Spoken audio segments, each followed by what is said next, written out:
खुलताबाद तालुक्यातील बाजारसांग येथील ज्ञानकुंज कला वाणिज्य व विज्ञान कनिष्ठ महाविद्यालयातील विद्यार्थ्यांच्या परिजात या काव्यसंग्रहाचे विमोचन सोहळा आयोजित करण्यात आला होता। यावेळी अध्यक्षस्थानी संस्था अध्यक्ष विजय द्वारकुंडे हे होते।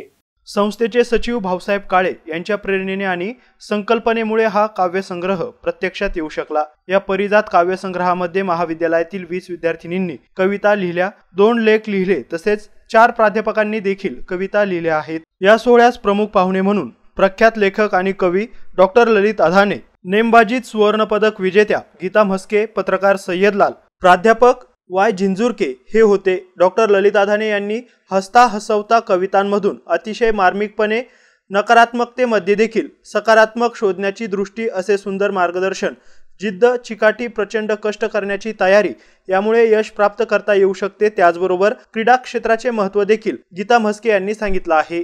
या प्रसंगी प्राध्यापक मनोज राणे, प्राध्यापक योगिता पारनेरे, प्राध्यापक नितीन पवार, राम राठोड, वृषाली कुलकर्णी, प्राध्यापक कृष्णा चव्हाण, अविनाश गाडेकर, योगेश सुरडकर, जाधव गायकवाड, पाटील, भूषण जाधव, अविनाश कोलते, अक्षय जाधव यांची प्रमुख उपस्थिती होती।